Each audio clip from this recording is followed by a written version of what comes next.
Good afternoon. Welcome to Ziggy's World. And today I'm going to be interviewing Annemarie Ward, CEO of Favour UK charity. Good afternoon, Annemarie. How are you? Hi, good afternoon, Mark. Thanks for having me. I'm very well this morning. No problem. First off, tell us about yourself and your charity. Okay, so my name's Annemarie Ward. I'm a person in long-term recovery. For me, that means I haven't used alcohol or other drugs for almost 27 years now. I think that in itself is a radical and revolutionary way to live, and it gives me some legitimacy when I talk about, the issues that I'm interested in around, particularly around alcohol and drug policy. I've worked in the addiction sector for over 20 years in an advocate's role, and yeah, I set up a charity. We started doing the work of the charity 15 years ago now, doing something called the UK Recovery Walk, which is it's Europe's biggest event that celebrates recovery. There can be as many as 10,000 people come to that event. This year it's in London, in Crystal Palace Park on the 14th of September, Saturday the 14th of September. Everyone's welcome. It's a free event. It's all about making recovery visible and celebrating recovery. And yeah, we've been doing that event, as I say, for 15 years. And the other aspect of the charity that we do is we advocate for access and choice of services. So we have a very small advocacy casework team. It's 1.5 staff basically, and we are commissioned by the Cora Foundation to deliver services right across Scotland, to advocate for people who feel that they are not getting the type of treatment that they wish to be able to access and the choice of treatment that they wish to be able to access. So currently that's what we're engaged in. And the main sort of premise of the charity is 3 things: to make recovery visible and to advocate for access and choice of different services that help people get well, get freedom from dependency, and actually recover from addiction. Well, I do know, I've interviewed you before, Annemarie, on a few spaces on Twitter. Now, you don't get any kind of funding from the Scottish Government at all? No, we don't. We don't. The Cora Foundation is, I think they're arm's length Scottish Government. It depends who you ask, but yeah, the Cora Foundation, yeah, we're not paid to deliver any services in Scotland. So we're also, the principles of which we are run by are that we are, answerable only to our membership. We have a membership somewhere in the region of 5,500 people across the UK. About 600, maybe 700 of them now are people in Scotland. So that's who we're answerable to.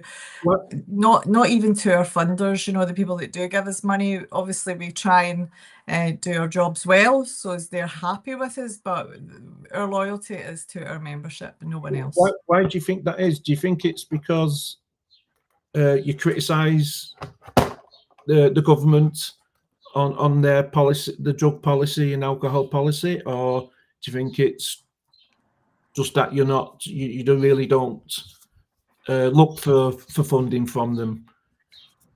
Well, there's been times in the past where I've tried to engage with Scottish Government civil servants at the highest level, and I have gave them lots of work to draw from, and I've helped them develop a lot of basically, well, we have something at the moment called the National Collaborative. We also have something called the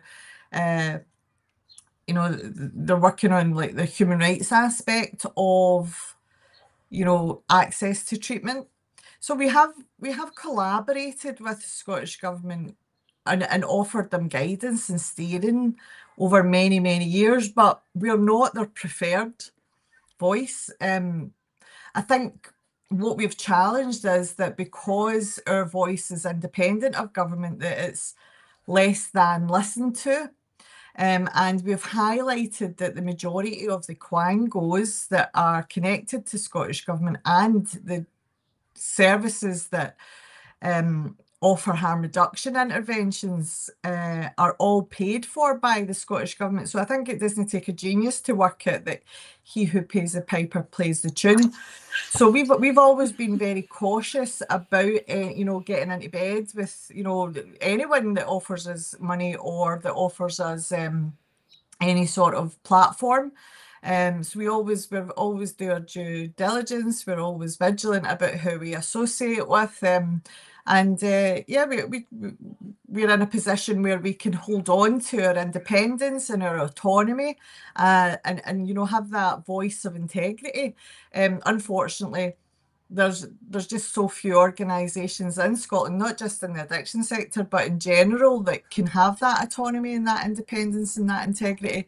Unfortunately, there are far too many organisations that are paid and bought for by the Scottish Government and who will just, say the party line and the party spin and not put too much thought or effort into, what the bigger picture is. And we've dedicated our lives to this. This is our primary purpose. So we are very interested in all aspects of this debate and how it impacts the Scottish people and the Scottish public in general. So we're not just taking a wage here. In fact, for many of us, there's no wage. And, there's been many times throughout the years, the 15 years that the charity's been going, where I haven't been paid. I've did it purely for love.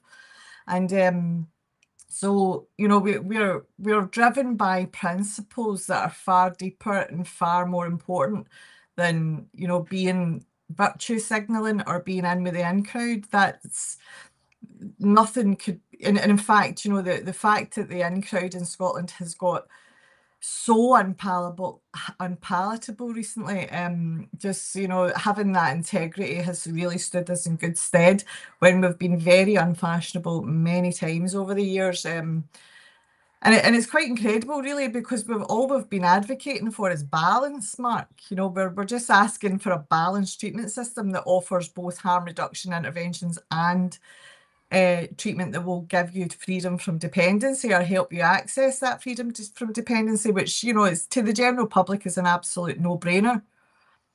But like other areas of Scotland's third and public sector, ideology is driving much of the funding and activism in a very ideological way is proven to be dominating evidence-based policy rather than policy-based evidence. Yeah, we've just seen that recently with the CAS report, haven't we? With Harvey, with his interview on the BBC he did. He basically said that he wasn't interested in what that report said because he feels it's irrelevant, which goes against government policy. Even though he's a minister in the government have said that they were going to listen to the report, and but it just shows you what they're like. Because I do know for a fact that charities have been threatened in the past with defunding if they criticise the Scottish Government in any way publicly. There will be consequences with the funding.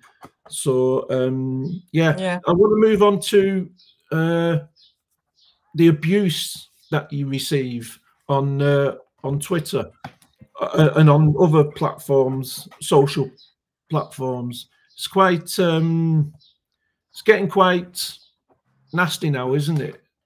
Well, yeah, I mean, first when I first started speaking out about the limited, just the limit of the debate around what was happening in Scotland and the failings around us having, so many drug deaths and so many alcohol deaths as well.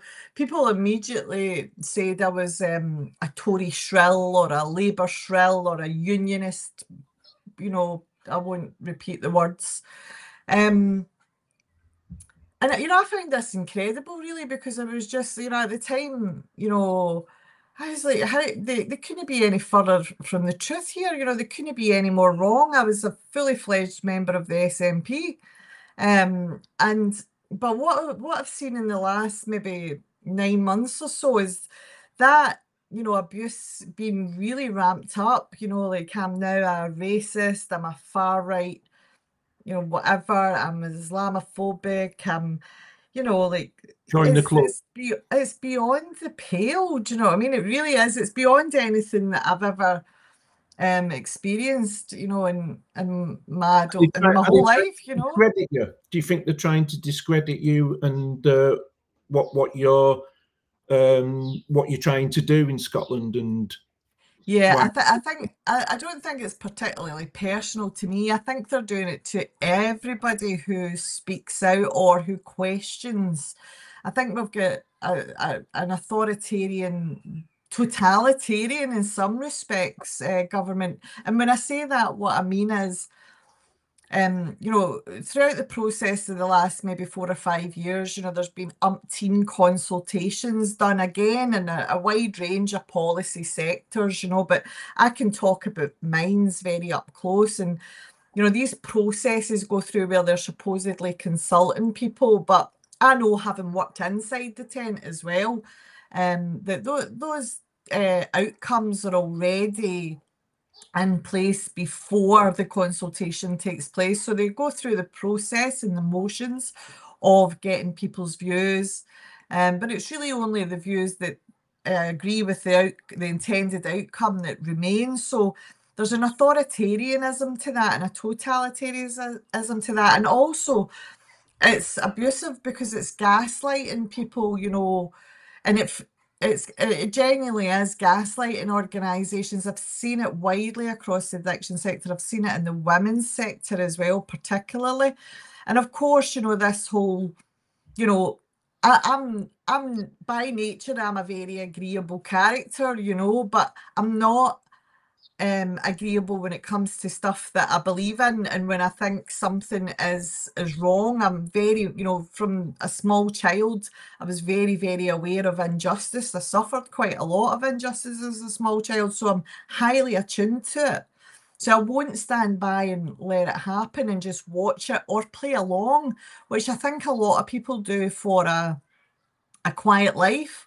Or, you know, other people have other motives, I'm sure, you know, like, or they're frightened not to speak up, or they're, you know, they don't want to get involved, so they turn a blind eye, or they, people have got mortgages to pay. There's all sorts of reasons why people keep their mouths shut, but it's never been, it's not in my spirit to do that, you know. I would, for me to do that would be for my spirit to die, you know. And I think there's a fight in me around injustice that has always been there, but in the last couple of years, having watched the political landscape become so polarized and so toxic, it's turned me into an absolute lion, you know, or a lioness, you know. Do you think, especially in Scotland, do you think these attacks and this and it's ramped up in the last, I've noticed in the last 2 or 3 months, this idea that if you criticise Humza or you criticise the Scottish government, you are, and he's said this, he's stated this in interviews, you are far right. You are the far right. You're not Scots or anything like that. You are the far right. Do you think that has emboldened a lot of people to then go on the attack?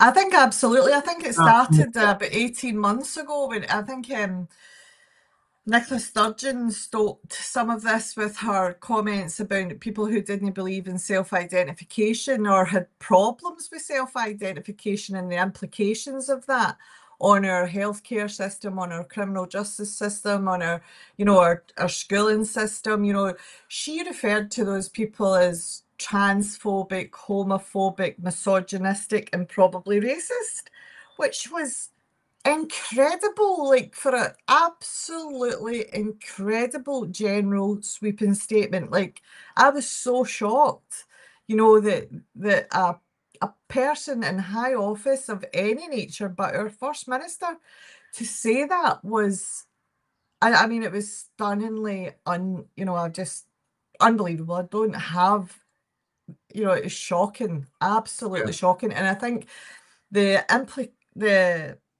implications of that, and then, you know, we had the hate crime bill, the farce that is the hate crime bill, you know, like, just from a intellectual or a moral point of view, like, hate is an emotion, do you know what I mean? And what are we gonna, and I don't believe Scotland's a hateful place, you know. I No. think Scotland's one of the friendliest, best, loving, kind places in the world, you know, and I've lived in various parts of the world before, and I absolutely love being a Glaswegian, you know. I'm an adopted Glaswegian, I'm from Ayrshire originally, but this idea that there's just rivers of hate everywhere is nonsense, you know, and that we're all racist and we all have to be re-educated. And I mean, it's stoking division. It's the old Yeah, adage of it's. divide and conquer. Yeah. I think it's on the basis of shutting down opposition.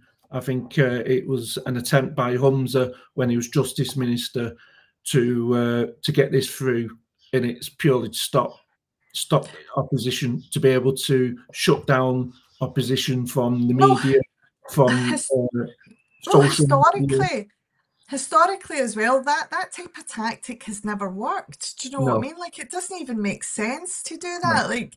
Like why would we, you know, it's 2024, why would we not have open conversations and open debate? Why are you trying to, you know, and what I do think is this type of thing does, and, you know, actually encourages hate, you know, like, it will force people who have, you know, what I would consider questionable views. It will force those people to organise underground, you know. So, like, the thing about this is, if you can challenge people about their views openly, then that's how you get to sort of have a conversation, raise the debate. You like, but if you're telling people that they're not allowed to talk about anything in their own home, that's totalitarianism, and it by anybody's book. I think he's misread the situation, because it's like the GRR bill. I think it's brought people more together than separate. I think there's a lot of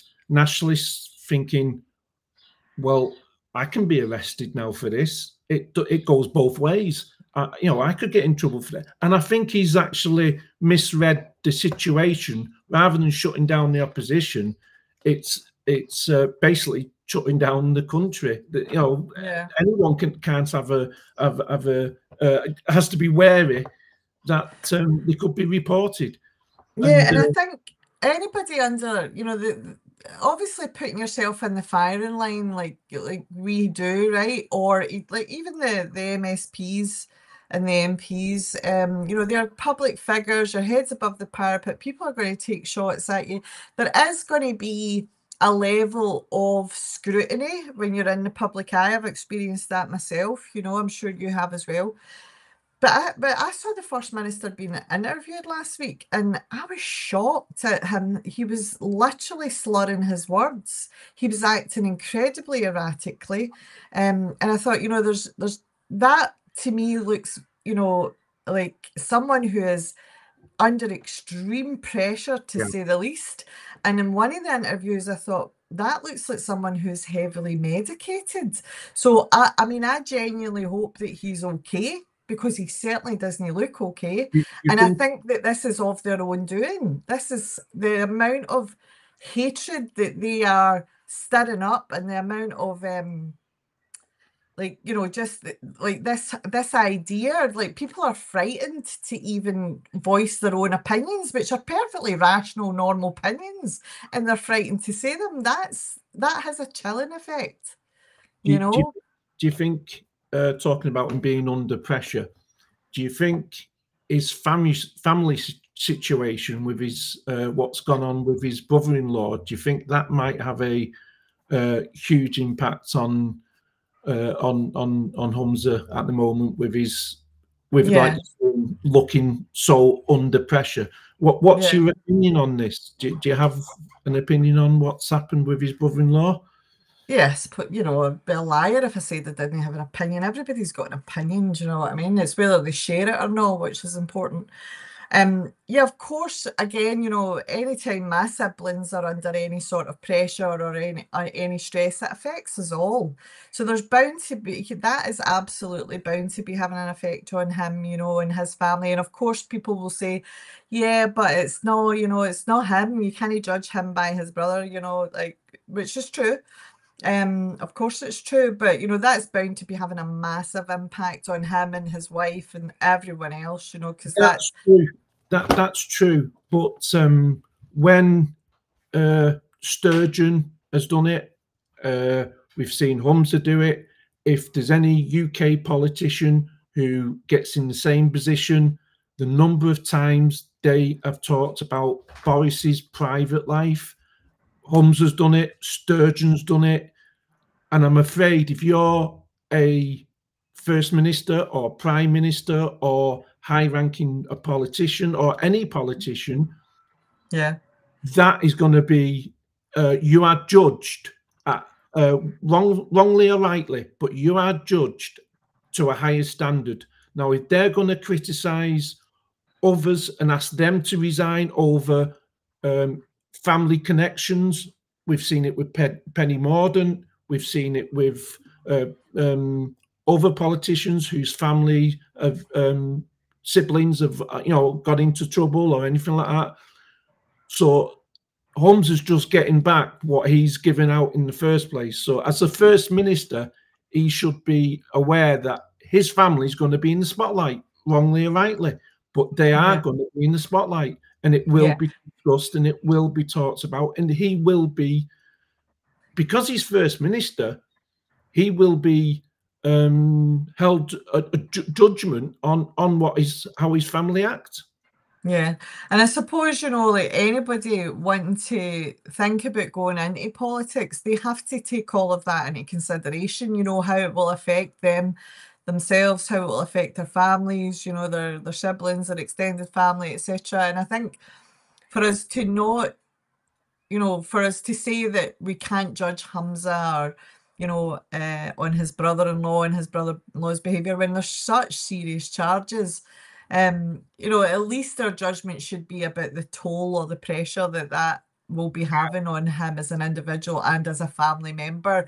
So I think what's important here is, like, I mean, this morning I saw Christina McKelvey, who's the Alcohol and Drug Policy Minister, you know, put Billy Bragg, who is I saw that, yeah.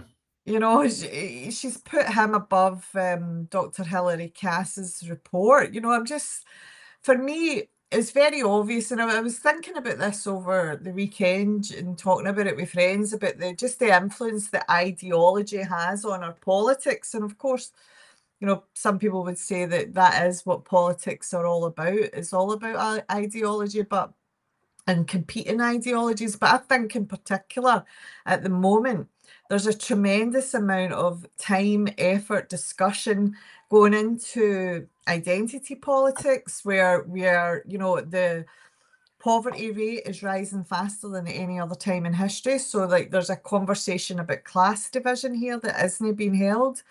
0-hour contracts, you know, stuff that my parents' generation would have thought completely abhorrent to be happening now. You know, like, my son and his generation will be incredibly lucky if they're able to get onto the housing ladder. You know, we've got a housing crisis, we've got a drug crisis, and the majority of our intelligentsia are caught up in this utter garbage, you know. So I see when I read that this morning, and I read your post about Bragg and his and the minister quoting, retweeting and quoting his opinion, and it is just his opinion, but he's not an expert in any sense of the imagination. He's not an expert, but I think that shows desperation from the government, that they can't find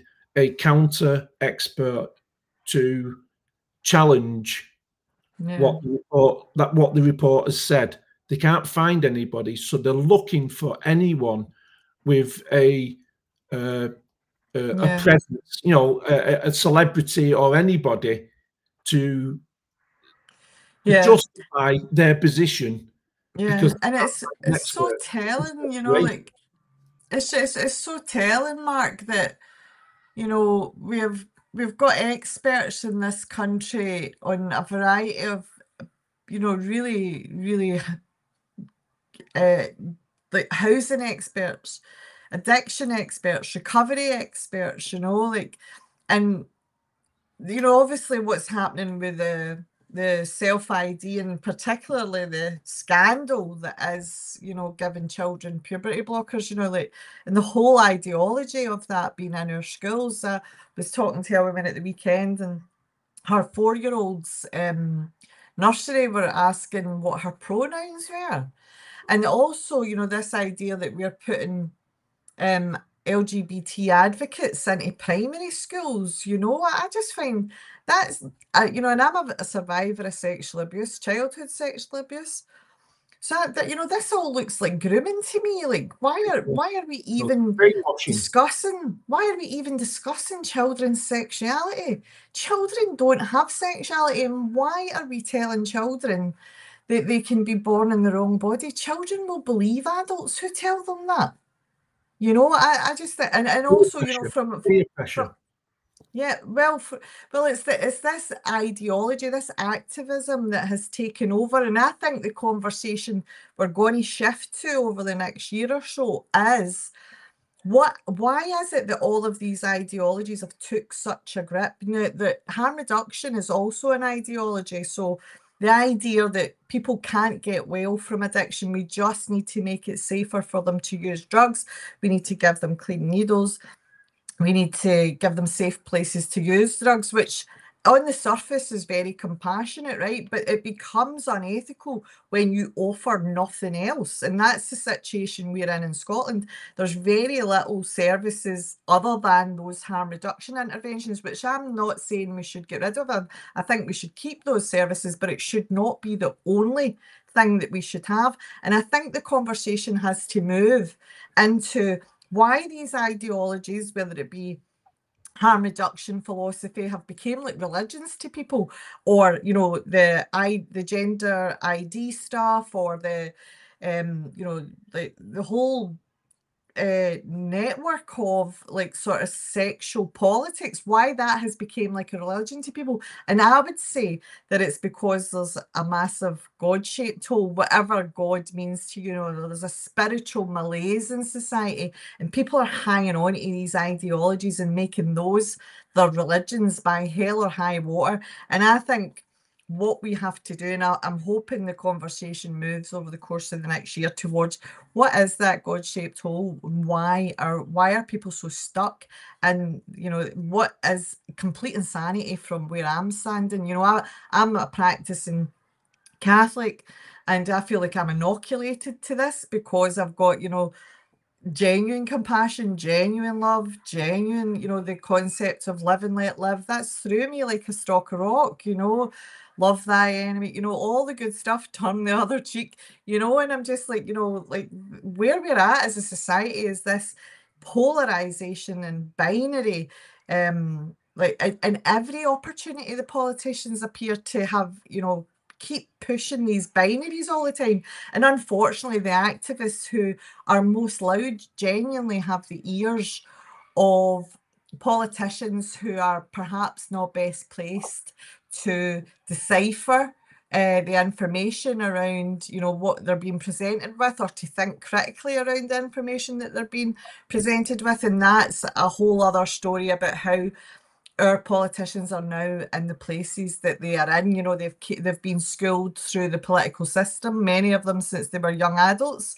They haven't actually lived in the real world, or they haven't excelled. I mean, you think about politicians of old, you know, maybe even from 20 years ago, the guys who opened the Scottish Parliament, these were men and women in their own right who were successful business people, public servants who had, you know, gone through the ranks, who had, you know, achieved something with their lives, you know, and had contributed to society. And we're in this situation now where we've got politicians for politics' sake rather than for the people's. Yeah, we've got far too many career politicians rather than people from the outside, and I do think people from the outside, from the private sector, look at politics now and think, no thanks. I don't need to put myself and my family through what we've seen in politics. And I do think that we're just getting far too many. And this is not just a Scottish problem. This is a UK-wide problem. We've got far too many career politicians who don't really either don't understand what's going on in the real world, or don't understand the issues, or don't really care, as long as they're getting the votes. And that's all it's about, is getting votes. Well, it's a bit this idea as well, like, you know, the old school, like we used to have left and right, you know, that's why everyone's accusing anyone who has a different opinion as being extreme right wing.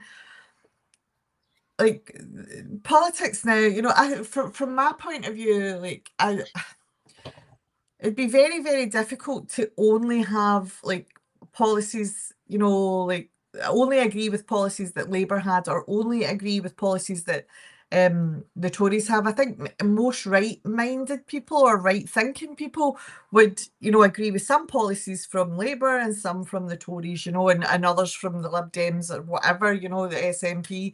So, you know, if you're really forming your own sort of opinions and beliefs around things, you would, for the most part, pick and choose the best of what you felt was the best, you know, so that even the idea that one party is going to get every area right is really limiting, you know. And I suppose that's the age-old sort of consensus, that people have always just had to choose the party that most aligns with what they, you know, they believe or what they hope or want for their country or their children, their grandchildren. But at the moment, you know, you put a fag paper between the Tories and Labour. Do you know what I mean? You really could. Yeah, absolutely. I want to touch on the consumption rooms that they're going to be opening in Glasgow, because as far as I've seen, since it was a big announcement and the big headlines and the little fight with Westminster, and it was a big policy that Humza was going to come out with, I've heard absolutely nothing about them since. So where are we with these consumption rooms? Well, they're having trouble recruiting for people to work in them. I know that the adverts went out 3 or 4 times. So, I mean, I wouldn't mind getting the opportunity to clear this up, actually, if anybody's interested. But when the idea was first mooted in Scotland, I was principally in support. Now, the reason why I was in support was because the research showed that in a system where there are other things going on, like a 5-pillared system like Portugal, right? So that the majority of the evidence comes from Portugal and Canada, and even then a lot of the evidence has been disputed, right? But at the time, my knowledge base 4 years ago, I was going on what was happening in Portugal, and Portugal had a 5-tiered system, right? So it had this dissuasion element, which was the police were amped up to deal with it properly and funded to deal with it properly, right? They had prevention in the schools, really strong prevention programs, fully funded. They had harm reduction measures like what I've spoke about, clean needles and substitute prescriptions. They also had abstinence-based services. They put the majority of the funding into abstinence-based services. And then they also had reintegration. So that was about getting people back into employment and back into, you know, reintegrated into society once they had got freedom from the dependency. Now, so when I was originally asked about this on the radio and the telly, I thought, you know, I said, you know, I'm very supportive if you've got all those things. But the problem is we don't have all those things. The only thing we have in Scotland is the harm reduction element, the clean needles, the substitute prescriptions, and the soon-to-be drug consumption rooms, and also soon-to-be drug check-in services, you know, which, you know, I can talk about that as well if you want me to. So, whilst in theory, you know, and this is where people in this binary is really problematic. So I've said on the radio, you know, that I'm supportive of it, but once now it's coming into place, and as I did then, as well, you know, back when I was first asked about it. People are cherry picking it and saying, well, she said she was supportive of it and now she's not. And I'm like, well, I am in theory supportive of it if we have a system that supports everything else. I had a very, very powerful moving experience when I went to H17 in Copenhagen about 10 years ago. I went and viewed a purpose-built drug consumption room. And I'll tell you exactly what I saw. I saw a young woman naked from the waist down in a glass box. So there was about 5 or 6 glass boxes. She was in one. And right next to her, and all the glass boxes can see through each other. You know, everyone can see each other. The staff can see them. This young woman, maybe in her mid-20s, I would say, was naked from the waist down, completely emaciated, maybe about 6 stone, trying to inject a needle into her groin, having real difficulty really digging for a vein to inject herself. And what struck me about it was there was 4 other men who were also digging for veins. They weren't, you know, she was completely exposed and there was no sexual sort of, you know, anything, you know, they weren't looking at her, they weren't staring at her, because they were, of course, involved in the business of getting their own hits. But what struck me about it was the utter indignity of it. And also that the staff who were showing me around were scrolling on their phones through social media. They were completely detached from what I was witnessing. So obviously they had become immune to it. And I was devastated, you know. I was utterly spiritually devoid, you know, and I was like, I can't, like, look at this as like, you know, something from Dante's Inferno. Like, people are, there's someone very blatantly, lots of people very blatantly harming themselves here. Is this okay? And I was somewhat comforted, you know, after speaking to, I asked the staff member to take me to the manager, and the manager absolutely assured me that should that young woman or anyone else there that day ask to go to treatment, you know, to rehab, that they would be transferred within 24 hours.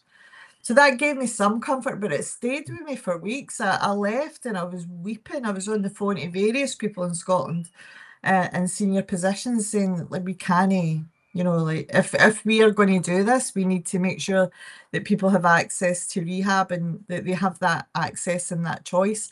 And currently, Mark, we don't have that choice, you know, despite what I would argue are the very warped figures that are being put out about suddenly, all of a sudden, we've got 400 rehab beds. Even if we did have 400 rehab beds, it's still nowhere near enough for, I think it was at last count, almost 30,000 heroin users in Scotland. See, that's part of the issue that I have, is your experience of seeing this, of going over to Copenhagen and seeing this for yourself and witnessing it and talking to people. And then the Scottish government, when they're doing these kind of policies, they should listen to people like you, or even go themselves and watch and see this before making such a huge policy of these consumption rooms. Because from what I saw, they didn't do any of that kind of research, did they?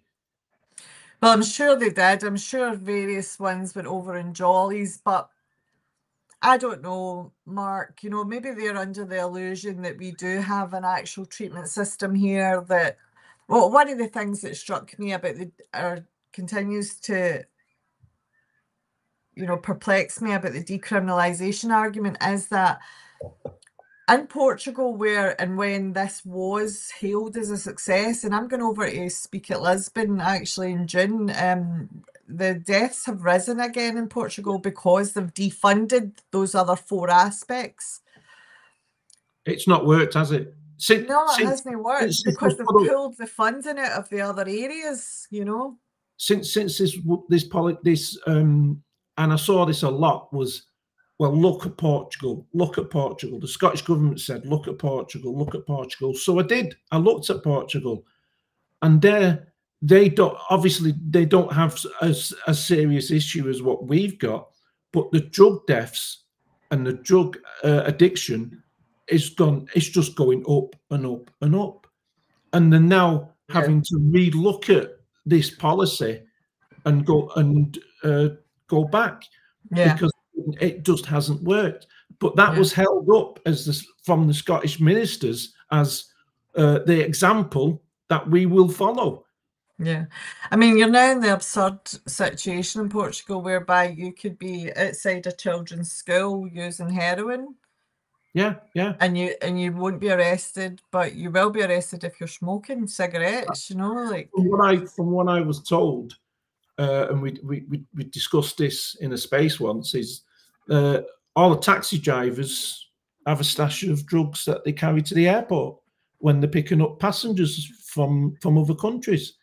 So it is become, you know, it is developing into an issue where it wasn't before. Yeah.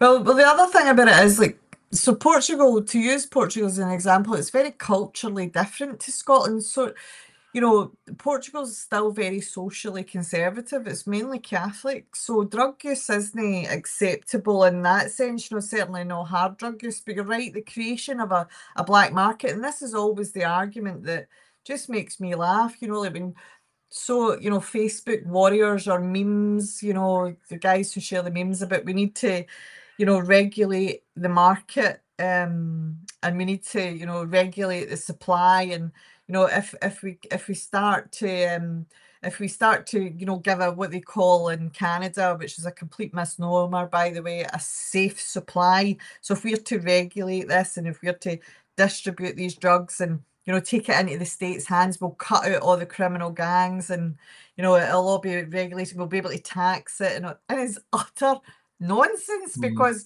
as we've saw with minimum unit pricing, the fact that, you know, they're putting the booze up, all it's doing is creating a massive black market for cheap bootleg booze to come in, and it's you know, it's insane. Like, who did what? They're not thinking this through. The minute drugs are decriminalised, and they are essentially de facto decriminalised in Scotland, you can walk down any street in Scotland, any village in Scotland, and smell cannabis. No one's getting arrested, right? But, you know, the minute they've got a state-regulated supply, the criminal gangs, you know, just step up and produce something stronger and cheaper. You know, it's like, it's the way of the world. They're so naive. I want to touch on the alcohol minimal pricing that they've now changed. A couple of things I've I looked up. They first started this in 2018, and they said their aim was, in 5-year period, there'll be, they believe, because of this policy, that there'll be 400 fewer deaths. There'll be 8,000 fewer hospital admissions within 5 years.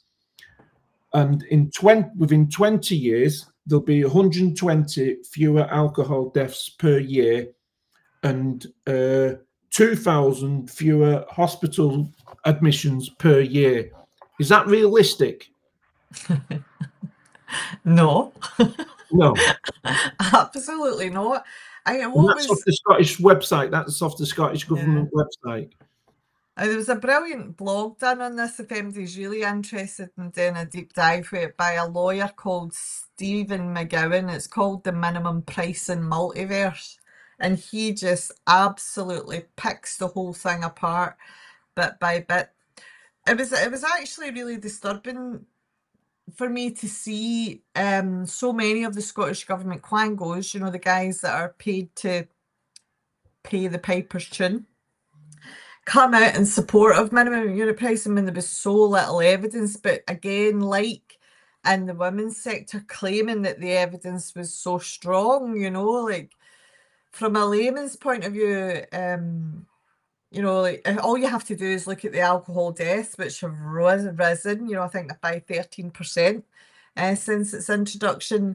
And then what the government were presenting were these modelling statistics. And I think we're going to see another set of those modelling statistics come out about the drug deaths or the drug prevalence rates in the next few months. So these are models, which are hypotheticals, you know, they're not actually real life.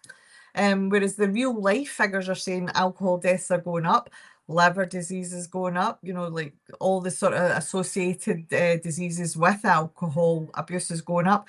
But the main thing that killed me about this report was, and you know, this is coming from somebody that's completely abstinent, was that people were being, ordinary drinkers were being severely punished, you know, and the reason why they tabled it initially, which of course ordinary drinkers bought into, was that, you know, this will really help people who are addicted and people who are problematic drinkers. And the evidence for that was never there, but that's how they sold the policy to the general public and the good thinking and the good, you know, meaning, well-meaning types. And now there's absolutely no evidence of that. In fact, Glasgow Caledonia Uni did a study on the homeless population, which proved that they had then moved from, you know, the high strength alcohol because it was so expensive towards street drugs, in particular the street Valium that's killing people. But yet the Scottish Government and Public Health Scotland will say, there's no evidence of that. We haven't studied that. Whereas, you know, there's a small cohort study being done by Glasgow Uni, and all you have to do is ask MD in the scheme, you know, who had an alcohol problem, or in any of the working class areas of Scotland, what happened when the price went up and what's going to happen, or sorry, what's happened now that the price is going up further. So, yeah, if it comes down to this, Mark, if it's 20 pence a pop for Valium, and it's £3 for a can of high strength lager, what are you going to go for? Yeah, you know? Yeah. And what it does as well, and even someone who is a layman in this, it's just common sense.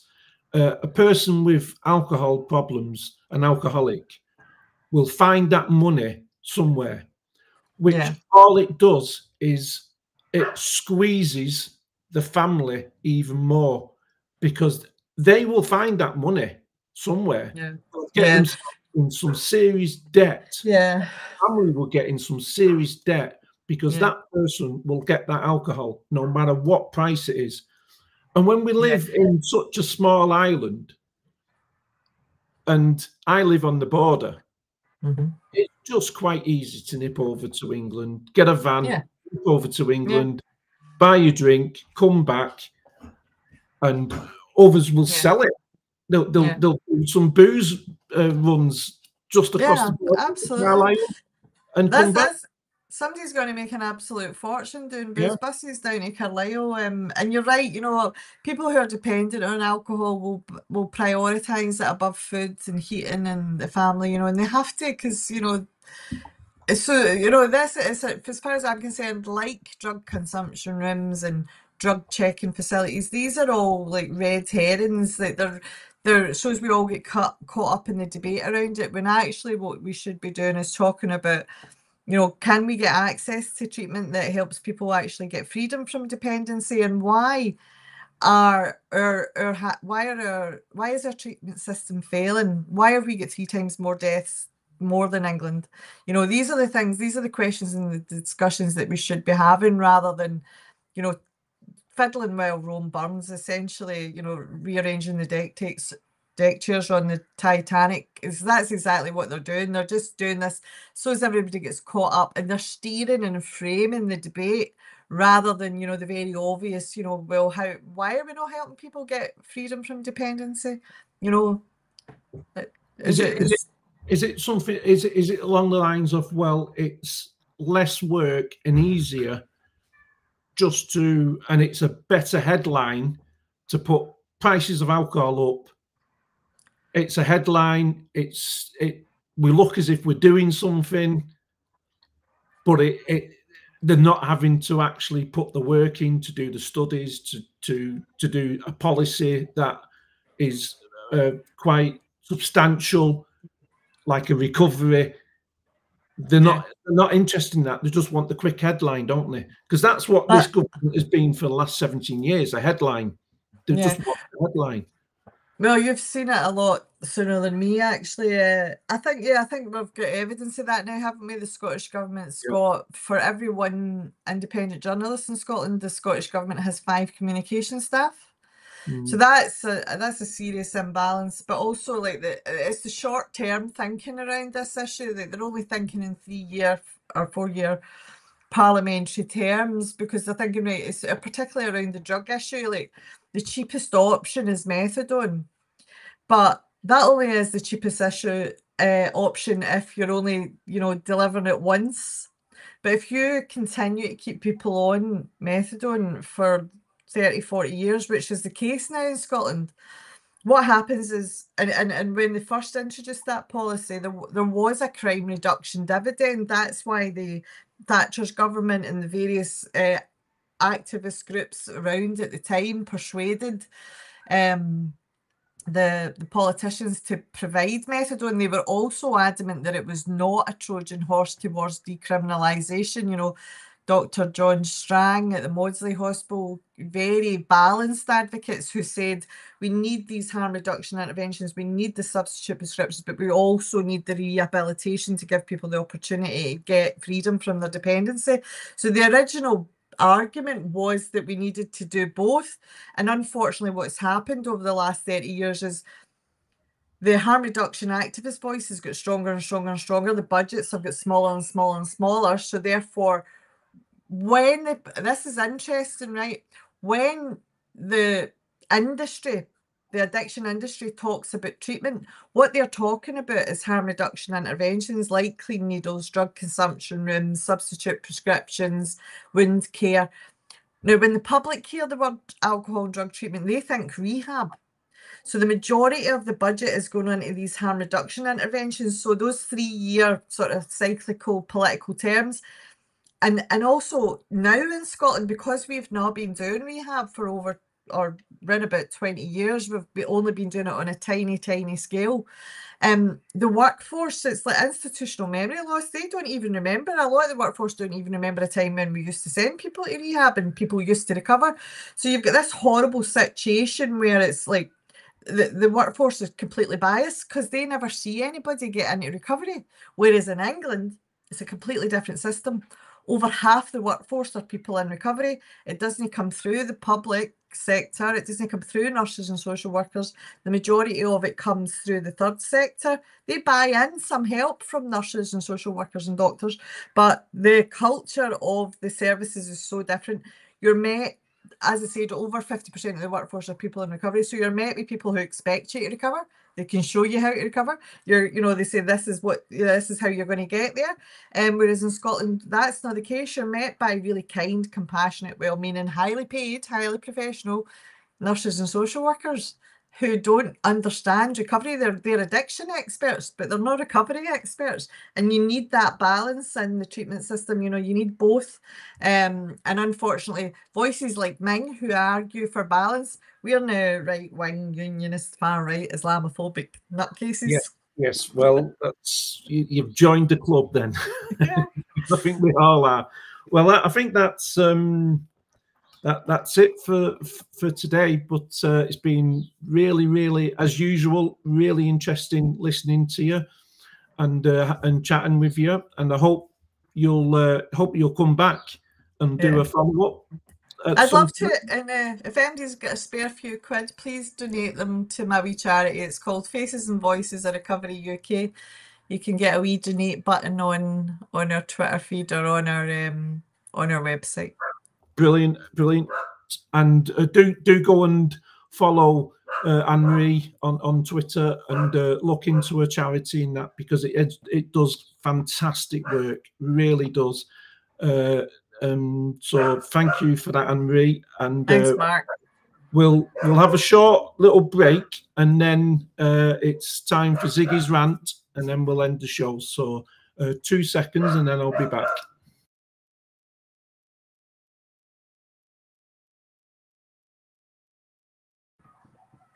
That's me back. The Ziggys Rant. 1 second, I'll just close this door. Right. Ziggys Rant.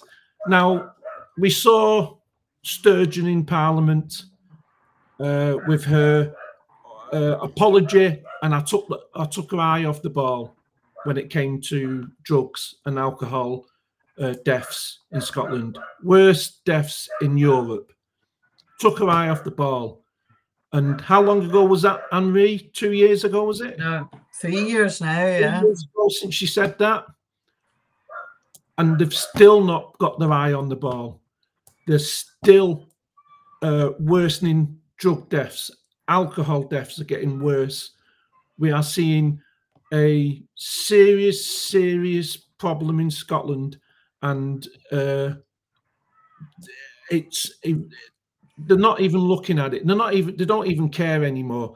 They're more concerned with what's happening in the Middle East than they are in what's happening in our own towns and cities across Scotland. That's the reality of what we're seeing. We are seeing an ever increasing drug problem and drug deaths, an ever increasing alcohol problem and alcohol deaths, and they are not watching the ball. They've took their eye completely off the ball, and something really does have to change. And they've got to start listening to people like Annemarie Ward. You've heard her today. Very sensible ideas, very passionate about her charity and how we can go about fixing this issue and helping, but they're not listening. They are not listening. They only want to hear people that agree with them. They don't want to hear from people that have other ideas and oppose what they're not even oppose what they're saying, but wanting to help and improve on what they're doing. But they don't care. They don't want to listen to that. But it is about time they do listen, because if they don't, where are we going to be in 5 years' time? Where are we going to be in 10 years' time? It is a serious issue, which should be right at the top of any government's agenda, is to get this sorted. So let's hope within the next few years we see a different government, and let's hope the next government, whether it be Labour, Conservative, whoever it is, start listening to people like Annemarie, and we start getting this issue sorted. So that's my little rant for today. Thank you for joining me, Annemarie, and having a chat. Thanks very much for having me. No problem. And as usual, leave your comments. All comments are allowed. Let's hear what you think about today's interview, what you think about the issues we're facing in Scotland with the drugs and the alcohol problems, your experiences. So leave your comments. As usual, lots of likes, and please subscribe to my channel. The more I get, the bigger reach I can have. So please subscribe. And so until next time, good day, and we'll see you next time. Goodbye for now.